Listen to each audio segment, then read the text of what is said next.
All right. Welcome, folks, to Political Pulse Live, brought to you tonight on Friday night. Our first for a new format. We're doing Friday nights and other nights as well. So it's me, Mo, the unpolitician, joined by my co-host, Bill Reichner and Lynn Sue. Say hi, Everybody. Hi, So, everyone. Bill, turning it over to you, Bill. What are we talking about tonight? What are we keeping the people informed with tonight? All right. Well, tonight we got a really interesting topic. It's one that was definitely a subject that was a hot button in the election, and it was the topic that the Democrats played to the hill, right? Abortion. So we're going to talk about abortion and how we feel it affected the election. And Lynn happens to be our abortion expert. Oh. I don't think there is such a thing as an abortion expert. We're going to turn this over to Lynn to start the conversation, but it's an absolute, in my opinion, a little bit of a game changer on the way the Democrats played out their part of the election, because that was their biggest topic, and even Charlie Crist had pink signs out there about choice, right? They played it to the hill. So Lynn, what do you think? Well, I think that Charlie Crist playing that card actually works because, it is a state. Now it's turned over to the states, right? Ever since the Dobbs opinion overturned Roe versus Wade, that means that no longer will the issue of abortion be a federal level, like constitutional, whatever it is that they declare it would be. And it's rightfully so, because every state then has their own demographic and can decide for themselves whether abortion should be, how abortion should be taken care of. Like, obviously Alabama, right? One of the first states to actually like ban abortion, period, like with no exceptions, heartbeat bills and all kinds of stuff. So you see that, and you see it's like really specific to a group of people who live in a particular state or particular region. Like the majority of those people will actually see it a certain way. Like in Florida, like the major cities, right? The major blue cities, let's put it that way. So the major cities in Florida are usually blue, whether it be like Tampa, Jacksonville, Tallahassee, Fort Lauderdale, Miami, or even, Jacksonville. Did I mention Jacksonville? But anyway, like these major cities are all usually pro-choice, right? Right. But the thing, I think that when Charlie Crist was playing that, he was, it was working. Now, what I want to see, what would really like mess the whole thing up is when they think that electing them into Congress will make a difference. Because now that it's overturned to the states, your state legislator or state assemblies are the legislators who are going to determine whether abortion is legal or not, or legal up to when, right? So, I mean, it was kind of a falsie. You know what I mean? They were trying to make this up to be an issue when it wasn't an issue. Well, it's all play on words, right? It's emotional. They were getting people to buy into an emotional game, and they had plenty of people buying into the emotional game. Yeah. And, I mean, every rally that, you see on TV with them, every time they spoke, same words: choice. My body, my choice, right? Right. Unless you need a vaccine, then it's then it's not the your government's choice. body and the government's choice. Exactly. But again, spin on words. But we were talking earlier, Lynn, and you mentioned a statistic, right? And and so share that statistic, because what people don't understand is they act like everybody's running to the bank to get a divorce, to get an abortion, right? if they make it seem like the problem is so huge that we gotta stop it. Yeah. So talk a little bit about that. Well, okay, I want to mention something first. I think that when corporations support women to get abortions, there's an ulterior motive, right? Why would you want to encourage a woman to have a kid where they would be out of commission for a couple months, like for maternity leave? You'd want your worker to stay. So when people Right. are talking about, I mean, like when you look at the complete argument, there's so many holes inside of this pro-choice movement, right? So first of all, abortion. What I think is they gotta you can't ask a legislator like a liberal, a left, Democrat legislator like, so how long? I mean, what's the time? When can abortion be had till? Because their answer is going to be up to the point of birth, right? And in some cases, I don't know, until the kid is 97. I don't, you know what I mean? Like it's not even there. There's no limit to it. Like when does it stop being a part of her body? Right? Right. There's none of that.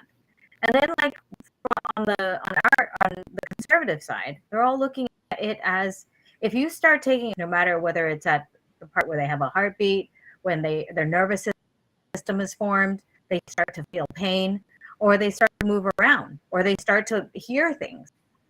Like that is alike. So there's a distinction between the two that both sides don't come together. This is like fundamentally, here's the difference, right? No desire to come to the table and have a conversation and say, look, here's and that, right? They want to scream and shout, and this is the statistic I was talking about. They want to scream and shout, like, what about rape and incest, right? Human and all that, right? So, I mean, as far as rape goes, it's about 1%. And I just looked up USA Today, a stat that came in like this year, I think sometime in June 2022. 0.5% is incest. 1% is rape, right? Human trafficking, like who knows? Nobody reports it, right? Right. And yeah, and even if, I mean, I don't even know, maybe they got pregnant and they got killed in the process too. Who knows, right? I mean, in human trafficking. We don't even want to report how many people come They through. might not even be in this country anymore. Who knows? Right. Well, my thing about how they do this is that they do it in tiers. Like they'd start off, like you say, Lynn, speaking about it with rape and incest, and then it goes to, oh, we don't want to overwhelm our system with children and foster care and adoption and things of that nature. They don't want to overwhelm the system, and then it comes down to women's rights. And this is all that was said about it during the campaign. So that's how you know they use it as a political strategy, was rights, women's rights to choose. I'm like, to choose what? Like, it's just a blanket statement. And at the end of the day, I guarantee you, Charlie Christian's not going to go out there and advocate for women's rights to choose until it's 4 more years from now. So it was definitely the fact that they use it as something as a political motive. It's like, should be an indicator to people like, this has got nothing to do with your rights, nothing to do with your health at all. So I want to talk some more about this though, but because it's something that I think this is where Republicans like fall always 1 or 2 steps behind Democrats, right? When they went into the laws about election and like allowed, universal mail-in ballots, right? Like we had no idea that was going to have an effect on our election. Right? When they started moving dates of the last mail being, you were supposed to mail back your ballots on the day of election at 7. It had to be postmarked by that time. We didn't even think about like, when would it be counted? Right? There's all this, like, I mean, we're always 1 or 2 steps behind. So what I see as the process that actually, like this whole midterm election, this is the effect that I see on it, is that they first talk about overturning Roe versus Wade. They added the whole January 6th hearing in, right? So you could see these things are happening right before election time. So why is it that January 6th is now being investigated? Why didn't they do this a year ago? Right? It's been 2 years already. They should have investigated January 6th. But they wanted to bring that issue present to today, and they wanted to bring abortion to today, right? I mean, it was overturned, what, June? Yep. Right. And then they're investigating and they're talking about abortion now when it's actually supposed to be in the state's hand. Has nothing to do with world government, but they're all Right. shouting about it and saying like, oh, we're going to codify Roe if we have a majority in the House. But the Supreme Court already ruled that as unconstitutional. Right. It's But done. see, people don't know that. The average person just hears it. They don't think about the state has it now. They just hear the topic, and then they go into defense mode. Exactly. And Now that's is the people. time that you should be calling your state legislator saying like, dude, I don't want, I want women to have the right to choose.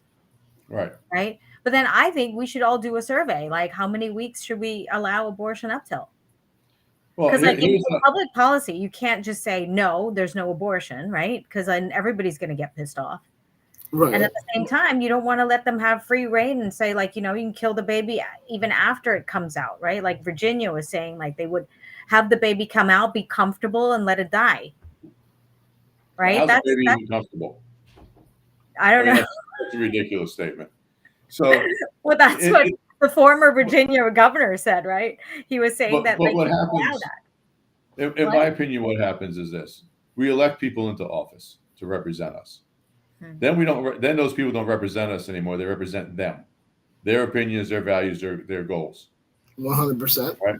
There should be a survey that goes out, and there also should be medical backup in that survey about certain time frames in the baby's life cycle, when the baby's viable, when when movement, when whatever, and let people come back with some sort of idea on what they think, and then it's backed up by science, and it's backed up by So wait, let me interject a little bit because like there was like a mix of conversations inside of that because there was a group of pro-lifers that took women who were pregnant and wanted to get an abortion, and they did an ultrasound right for the mom to see like the woman who was going to make a choice, right? Right. If she wanted to abort him.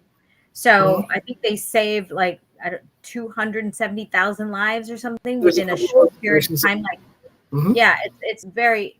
But here's another stat, right? Since 1973, whenever Roe versus Wade was ruled, and women were allowed to get an abortion, 63 million lives were aborted. Right? These are just whatever's documented. Right. Correct. Okay. And what are the reasons for the abortion? Was it contraceptive control? Well, like I told you, right? Okay. So 1% was rape, right? 0.5% was incest. Now, human trafficking, we don't know, right? I couldn't imagine it being more than that. A lot of them are married women, right? Right. A lot of them are people who just like, okay, you know what? I'm not ready. I don't want to do this. I'm looking forward to my career. I mean, like, there are that all the time. But the thing is, like, how come they don't look at the fact that the choice is actually before they decide to have sexual intercourse, the choice is whether to, take birth control pills, use contraception, or not have sex, right? These are the only I see here. So, I mean, those are real choices. Not taking responsibility for their actions. Yeah, those are real choices. Like you're being really responsible versus like coming out here and like taking a life. And I mean, I'm guilty of that too, right? I'm not like completely clean off of that, but I thought if I can do it all over again, definitely I would be, a lot more cautious and do that, especially knowing that having an abortion has a high risk of not being able to conceive. Right. Now, do you know how high the risk is? Or what? Well, actually, I haven't been able to find that yet. But I know that they're not going to make it easy for you to find either. No, they're not. So it could vary on each person's body, though, because everybody's body is different. But I mean, it depends on how late in the term that you get aborted. That's also right? How much the doctor has to intervene with your, with the uterus to scrape it off or whatever it is that they need to do. That also plays a role in it. But what I know, it's funny that whenever I mention this, right, mention my experience of not being able to conceive because of an abortion, I would know the person I'm speaking with would often say, "Oh, that happened to my aunt. Oh, that happened to my sister. That happened to someone I know." Like it's apparently more common, right? And Well, I would say, they're not reporting then. Yeah. right, and I would say that like when that does happen, like these women who are opting for an abortion, do they actually get that? Do they know about that? And I Yeah. ask a lot of people who are like pro-choice until they're blue in the face. And I would say, do you know that they have a chance of not conceiving? A lot of people don't know that. They don't. Right. They don't want to listen to that. They don't want to listen to that. They just want to hear the narrative, Exactly. right? And the Yeah. narrative is not even really. I don't even think the narrative is about abortion. It's about choice. You're taking Correct. my choice away. Correct. That's the more important part of the Because narrative. they put it under the umbrella for Yeah. women's health. They put it Yeah, under and health. so that's why it works as a political pawn so well, right? Because then when you take away someone's choice, like, oh no, you're taking away their rights to choose. That's right. Yeah. That's right. It's all the So wording. His yeah. right So to back to where I was talking about like how this worked in the midterms beautifully was first of all exactly what Bill was saying was taking away the choice, right? The second part was bringing up all of this stuff and all the radicalness. So the other thing that I haven't mentioned yet about the midterms is during the primary, the Democrats invested so much money into MAGA pro American, like, America First candidates. Anybody who was, first of all, endorsed by Donald Trump was getting an extra push from the Democrat side. So Really? that was for Republicans to select bad candidates that they can beat. Another step that we're behind, right? So we got abortion, we got January 6th, them putting ads out, TV ads about how wonderful, like, look at these candidates, right? First of all, they're scaring their base, like, oh shit, we cannot have these candidates there. And then they're also pumping up the far right side, right? The 30% of the Republicans that are on Donald Trump's side, that are, pro America first, like anything that will take away this craziness that's leading us down to socialism or communism, whatever. So it's like a double, like I said, their strategy is like we need to work so much on our strategy, because what they were doing there, and they didn't do that in Florida. But you can see ads like that are being put on as like in different states, especially the swing states, It's very pushing these smart. candidates that are running, like that ran in the general election and lost. Yeah, it's a Right? very smart strategy because they're using psychology is basically what they're doing. Yep. They get inside people's heads, and then Right. people are making decisions based on holy shit. So then at the end of the day, they didn't have to do much, right? It was just Joe Biden saying democracy's on the ballot. Yep. Yeah. And then the That's Republicans, all he can get out. instead of like recognizing that and trying to refute it, Yeah. they were like, I don't see any democracy on the ballot. I just see names of people. You know what I mean? Yeah. So they completely They don't even fell, recognize the just strategy. went over their head. They had no idea. And look at the results. How could it be that we have like inflation in like the largest, I mean, the biggest inflation rate in 40, 50 years? And they were able still to keep the Senate? They're all messaging. They're experts at messaging. So they plan this out. So as soon as like you take away choice, you have January 6th, you have radical candidates. Now it's democracy's on the ballot. It just sealed it. It's a trigger word, right? Like boom. When people think democracy's on the ballot, they look at that and they're like, oh my God, radical candidate, radical candidate, radical candidate. If John Fetterman can win a Senate seat completely incoherent after a stroke, who hasn't recovered well, like this is scary, right? The messaging and the way their strategy, the Democrat strategy in winning this past election is just scary. Yeah. Well, the problem with the Republicans that I see is we go too far right, and we start talking too much about Judeo-Christian, and all the things that are turnoffs to people, a lot of people. right? Unless you're on that right side. We don't. We got to look at the messaging of the Democrats, and we got to figure out how to play that back to win. Or Right? even create one of our own, right? But there was none of that. I mean, like we're so, I don't know, we're just not as skillful at as manipulating the voters as much Well, as the generations have been indoctrinated already. Okay, yeah. so we want to make sure the schools are saying the Pledge of Allegiance. We want to make sure, what God School is in our prayer. lives, and all. We want to be square, right? Yeah. Conservative with money, and we should be all that. But when we message it too hard, and then the things that matter to people are not really being messaged enough. And then the Democrats are hitting the soft spots with all these people because this generation, especially the generation now that's voting, the younger generation, they're definitely the handout. They're the coddling. They don't want to know. They haven't been controlled since they were kids. So now Republicans want to control us, right? It's all messaging, right? The Democrats want to give you money. They want you to have choice. Democracy. These kids don't even know what democracy is, right? But on the line, holy shit, we got to vote for it. Right. Democracy's on the ballot. It's and then Republicans that were. I went to the middle. I didn't care if a Republican got mad at me. I went to the middle because I wanted to win, right? And the middle is actually where I live. It's where we all live. It's where we should live, right? We have bills, right? My electric bill. I was just on the phone with FP&L because my electric bill went from $185 to almost $500. Whoa! Right, and then they just tell me, well, look at your usage. Well, I did, and it didn't really change. But come to find out, that our state representatives gave FP&L 2 rate hikes, and they're getting another one in 2023. Right. Wow. So you get your property tax problems. All these problems are where everybody lives, and we speak about it enough, but we don't speak about it enough, and we don't touch it enough, in my opinion. Well, speaking of indoctrination, like most kids in this next generation are taught not to buy. Right.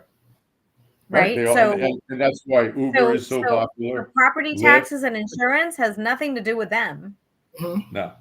So they're living at home. Electricity, yes, but we are taking that money and putting it into solar cells. So pay up. So pay up. Yeah. No, it's terrible because the Democrats solar cells that are never going to be able to replace or be constant and a constant supply for you. No. But nobody's talking about nuclear except Japan, who's bringing back nuclear when they were the most affected. Yeah, well, they're going to need it if they want to get all these cars on a charging grid. There's no way to have all these cars on a charging grid without nuclear energy. I'll throw a line out and try to reel you guys back in a second. I was like, wait a minute, over here on nuclear. I'm like, what were we talking about?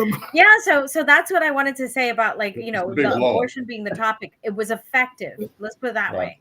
Yeah, whatever the narrative the Democrats created inside of the midterms using abortion, I was thinking how stupid.